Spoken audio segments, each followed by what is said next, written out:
Good morning, all of you. So, while proceeding in our answer writing practice, today we will check out another question from GS paper 1 mains examination.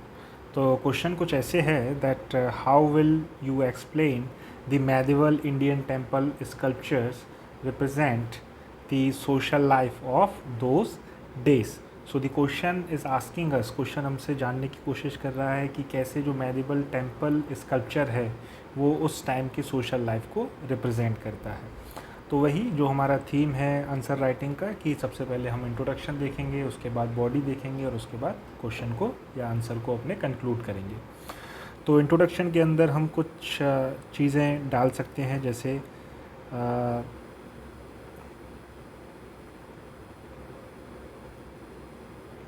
पहला जो point है, जैसा कि हमने पहले बताया कि इंट्रोडक्शन के अंदर आपको वो सारी चीज़ें रखनी हैं जो क्वेश्चन को ठीक से एक्सप्लेन करते हैं.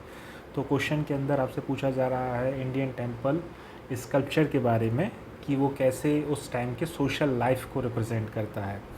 तो कोई भी आर्ट फॉर्म हो, कोई भी कंटेम्प्रेरी आर्ट फॉर्म हो, वो हमेशा उस टाइम के सोशल,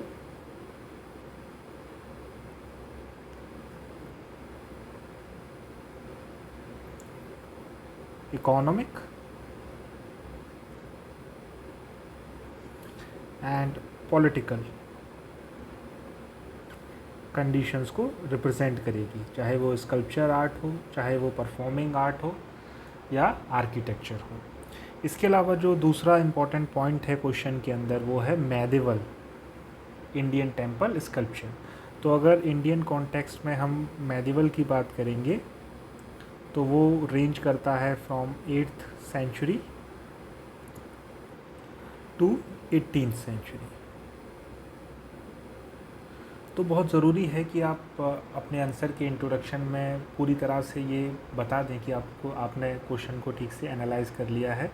तो क्वेश्चन के अंदर दो मेन इम्पॉर्टेंट एस्पेक्ट हैं. पहला है the importance of sculpture art in representing the social conditions of contemporary times, यानी कि जो मेडिवल पीरियड के अंदर किस तरह की सोशल कंडीशंस हैं उनको कैसे स्कल्पचर आर्ट रिप्रेजेंट करता है. दूसरा है मेडिवल पीरियड को लेके आपकी नॉलेज. तो मेडिवल पीरियड इंडियन कॉन्टेक्स्ट में जनरली एक कंसेंसस बना हुआ है हिस्टोरियंस के अंदर कि वो रेंज करता है from 8th century to 18th century. तो ये दोनों पॉइंट्स आपको अपने इंट्रोडक्शन के अंदर इंक्लूड करने हैं. अगर टेम्पल आर्किटेक्चर या टेम्पल स्कल्पचर की बात करेंगे तो हम सभी जानते हैं कि गुप्ता पीरियड के बाद हमें टेम्पल आर्किटेक्चर का एक प्रोमिनेंस देखने को मिलता है. और टेम्पल आर्किटेक्चर के अंदर जो स्कल्पचर है, it is an important aspect of decorating various temples. तो ये सारी चीज़ें हम अपने इंट्रोडक्शन में इंक्लूड कर सकते हैं. इसके अलावा अगर हम बॉडी की बात करेंगे कि कैसे हमें बॉडी में कौन कौन सी चीज़ें इंक्लूड करनी है, तो in body of the question we could include points like that the medieval sculpture, the temple sculpture represent the transition phase. ये क्या रिप्रेजेंट करता है? ट्रांजिशन रिप्रेजेंट करता है, transition in mode of worship.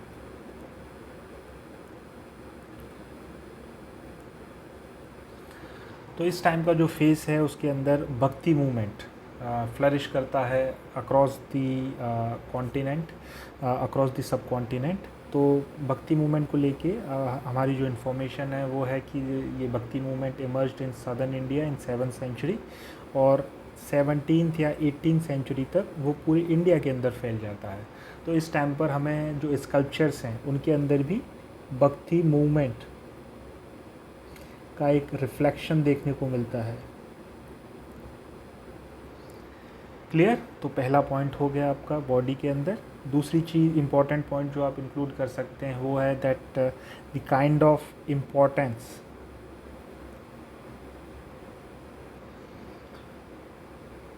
Of notion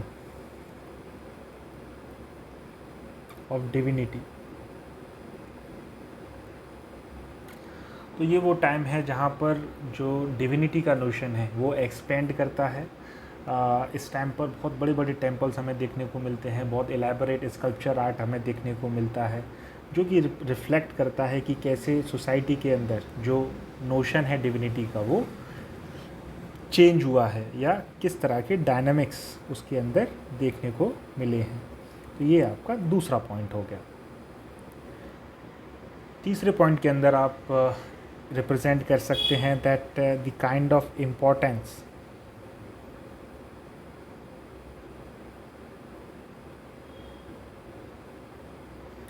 attached to kama. तो you must have read, आपने पढ़ा होगा कि धर्मशास्त्र के अंदर 4 पुरुषार्थ बताए गए हैं, राइट। पुरुषार्थ का जिक्र किया है which could be categorised into 4-fold classification. क्या है वो पुरुषार्थ? तो पुरुषार्थ जो 4 तरह के पुरुषार्थ बताए गए हैं, जो 4 गोल्स ऑफ ह्यूमन एग्जिस्टेंस हैं, वो क्या हैं हमारे पास? धर्म, अर्थ, काम एंड फाइनली दी मोक्ष। तो इस टाइम पर हमें काम का एक फिलोसॉफिकल सिग्निफिकेंस देखने को मिलता है सोसाइटी के अंदर। और बहुत सारे जो टेम्पल स्कल्पचर हैं, चाहे वो आपके खजुराहो के टेम्पल हों या उड़ीसा के टेम्पल हों,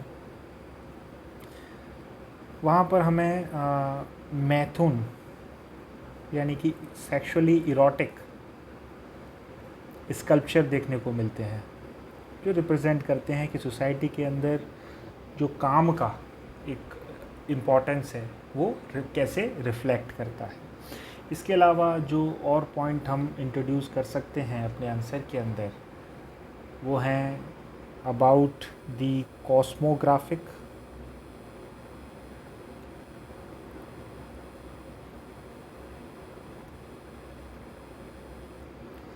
व्यू ऑफ यूनिवर्स। तो टेम्पल स्कल्पचर के अंदर हमें इस टाइम पर नवग्रह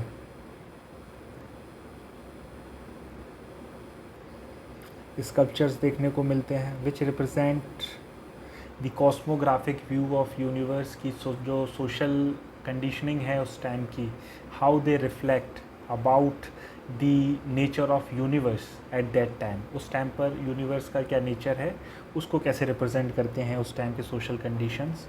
इसके अलावा और जो चीज़ें हम इंक्लूड कर सकते हैं वो है that the competition, the prevailing competition between various cults, कि कैसे अलग अलग कल्ट्स एक दूसरे के साथ compete कर रहे हैं या अलग अलग रिलीजन एक दूसरे के साथ compete कर रहे हैं। कैसे इस टाइम पर हमें ब्रह्मैनिकल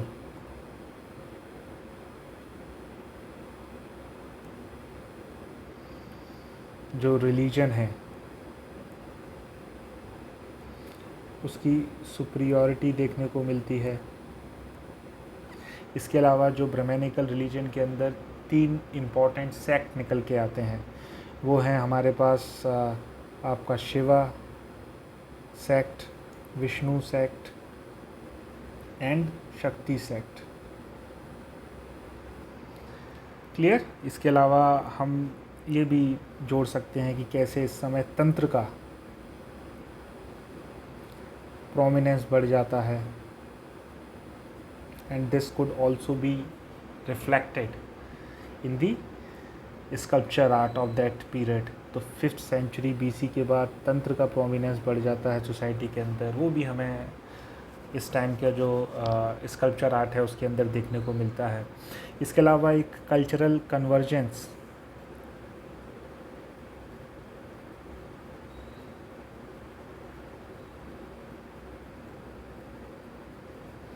देखने को मिलती है हमें सोसाइटी के अंदर, राइट।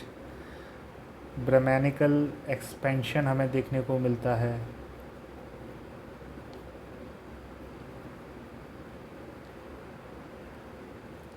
जो ट्राइबल गॉड्स हैं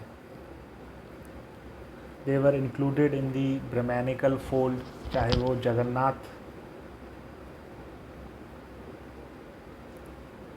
हों, लॉर्ड जगन्नाथ हों उड़ीसा के, उनको विष्णु का अवतार माना जाता है। चाहे वो मथुरा में आपके मथुरा के अंदर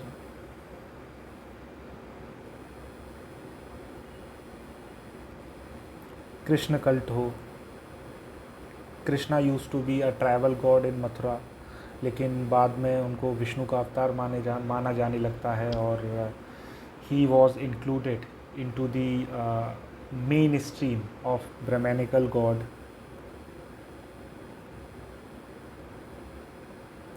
तो ये सारे पॉइंट हैं जो आप अपने आंसर के अंदर इंक्लूड कर सकते हैं, और बाद में आपको एक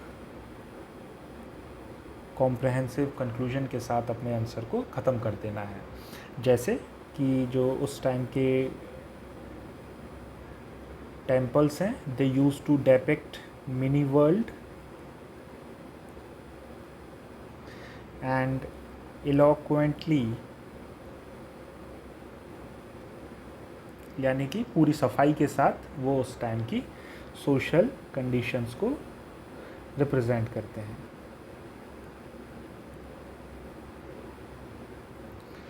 तो ये सारे पॉइंट हैं इस टॉपिक को लेके। चलिए अब एक स्ट्रक्चरिंग देख लेते हैं कि कैसे आप ये सारे पॉइंट्स को ठीक से स्ट्रक्चर कर सकते हैं अपने आंसर के अंदर। तो हमारा क्वेश्चन था, how will you explain the medieval Indian temple sculpture represent the social life of those days? तो क्वेश्चन 150 वर्ड्स के अंदर हमें कवर करना था, and the question is from GS 1 mains exam 2022। तो इंट्रोडक्शन हम कुछ इस तरह इंक्लूड कर सकते हैं कि that art and architecture are mediums of reflecting contemporary political, economic, social conditions. तो आर्ट एंड आर्किटेक्चर चाहे किसी भी समय के हो, उस समय के political, economic and social conditions को रिप्रेजेंट करते हैं। इसके अलावा according to general consensus among historians in the Indian context, the medieval period starts with the 8th century and lingered on till 18th century. तो जैसा कि अभी हमने डिस्कस किया कि मेडिवल पीरियड इंडियन कॉन्टेक्स्ट में हम 8th सेंचुरी से लेके 18th सेंचुरी तक इंक्लूड करते हैं। The temple art of this phase eloquently reflects the social picture of the contemporary time। तो टेम्पल आर्ट बाकी सभी आर्ट फॉर्म की तरह उस टाइम के सोशल पिक्चर को हमें एलोक्वेंटली यानी कि सफाई के साथ रिप्रेजेंट करती है। अभी देख लेते हैं कि ये सब कैसे करती है और क्या रिफ्लेक्शन हमें देखने को मिलता है सोसाइटी का, और क्या क्या पॉइंट्स हमें इंक्लूड करने हैं अपने आंसर के अंदर। तो जो सबसे पहला पॉइंट है वो है transition in mode of worship. तो वैदिक पीरियड के अंदर हमें कर्म का इन्फ्लुएंस देखने को मिलता है, लेकिन जैसे जैसे उपनिषद आते हैं, उपनिषद के टाइम पर हमें ज्ञान का इन्फ्लुएंस देखने को मिलता है, और भक्ति पीरियड आते आते हमें एक ट्रांजिशन देखने को मिलता है इन दी मोड ऑफ वर्शिप। तो यहाँ पर पूजा कैसे होने लगती है, भक्ति के थ्रू होने लगती है। तो ये ट्रांजिशन हमें देखने को मिलता है, राइट। ये वो पीरियड है जहाँ पर भक्ति का एक प्रोमिनेंस देखने को मिलता है इन दी सोसाइटी। दूसरा जो इम्पोर्टेंट पॉइंट है वो है हमारे पास the importance of notion of divinity. तो loftiness of the temples and profuse use of sculpture attend during this phase reflects the importance attach to पौराणिक gods and Brahmanical pantheon during this time. तो इस time पर किस तरह का notion है divinity को लेके, वो उसका एक हमें ओवरव्यू देखने को मिलता है थ्रू दी लॉफ्टी, बहुत बड़े बड़े जो टेम्पल आर्किटेक्चर है उससे, और उनके अंदर जो स्कल्पचर आर्ट यूज़ की गई है उसकी हेल्प से। इसके अलावा kama is one of the purushartha mention in the Dharmashastra. Maithuna sculpture in the temple of Khajuraho in Odisha represent the social acceptance related to the kama in contemporary society. तो ये वो टाइम है जहाँ पर हमें एक सोसाइटी का एक्सेप्टेंस और जो फिलोसॉफिकल व्यू है सोसाइटी का related to the aspect of kama. Kama पुरुषार्थ है, जो पुरुषार्थ के अंदर 4 पुरुषार्थ बताए गए हैं धर्मशास्त्र के अंदर, उनमें से एक काम भी है, और सोसाइटी के अंदर टेम्पल स्कल्पचर की हेल्प से हमें मदद मिलती है कि कैसे सोसाइटी का क्या व्यू है काम को लेके। इसके अलावा हमें कॉस्मोग्राफिक व्यू के बारे में पता चलता है कि सोसाइटी का यूनिवर्स को लेके क्या व्यू है। इस टाइम पर हमें स्कल्पचर के अंदर नवग्रह स्कल्पचर देखने को मिलते हैं in the temple architecture in order to decorate all those temples. तो इस टाइम पर हमें पता चलता है कि सोसाइटी का व्यू क्या है यूनिवर्स को लेके और कैसे सोसाइटी यूनिवर्स के एग्जिस्टेंस को शो करती है with the help of sculpture art. इसके अलावा the temple art of the contemporary period reflect about the prevailing competition between different cults and the prevalence in the region. तो ये वो time है जहाँ अलग अलग कल्ट्स हमें देखने को मिलते हैं और अलग अलग रीजन में उनका प्रोमिनेंस होता है। जैसे हमें इस टाइम पर पता चलता है कि कैसे ब्राह्मणिकल जो रिलीजन है वो एक सुपीरियॉरिटी गेन कर लेता है over the other religion, that is the Jainism और बुद्धिज़्म। इसके अलावा ब्राह्मणिकल सेक्ट के अंदर भी, ब्राह्मणिकल रिलीजन के अंदर भी अलग अलग सेक्ट का हमें प्रोमिनेंस देखने को मिलता है in different regions with the help of sculpture. तो चाहे वो शिव सेक्ट हो या शक्ति सेक्ट हो या विष्णु सेक्ट हो, उनका अलग अलग इम्पोर्टेंस हमें देखने को मिलता है कि किस रीजन में किस सेक्ट का कितना इम्पोर्टेंस है। तंत्र का इमर्जेंस इस टाइम पर हो जाता है, तो तंत्र का इन्फ्लुएंस हमें देखने को मिलता है कई रीजन पर। तो ये सारी चीज़ें भी हमें उस टाइम के जो स्कल्पचर आर्ट है उससे पता चलती हैं। इसके अलावा कल्चरल कन्वर्जेंस, तो ये वो पीरियड है जहाँ पर कल्चरल कन्वर्जेंस और ज़्यादा तेज़ी के साथ होने लगता है और जो ट्राइबल गॉड्स हैं उनको इंक्लूड कर लिया जाता है। Assimilation of tribal gods in the Brahmanical fold, तो चाहे वो जगन्नाथ हो उड़ीसा के अंदर या कृष्ण हो मथुरा के अंदर, ये सभी ट्राइबल गॉड हुआ करते थे और उनको भी इंक्लूड कर लिया जाता है इन the Brahmanical fold, in the main stream God's. तो ये कल्चरल कन्वर्जेंस हमें देखने को मिलता है सोसाइटी के अंदर। तो ये सारे पॉइंट्स हैं जो हमें हेल्प करते हैं in understanding the social conditions of the contemporary time, यानी कि जो मेडिवल पीरियड है उसके अंदर किस तरह की सोशल कंडीशंस थी। ये सारे पॉइंट्स हमें हेल्प करते हैं वो सोशल कंडीशन को समझने में। और लास्ट में हम ये सारी चीज़ों को कंक्लूड कर सकते हैं, जैसे कि the temples of the period under study, that is the medieval period, are considered to be the mini world.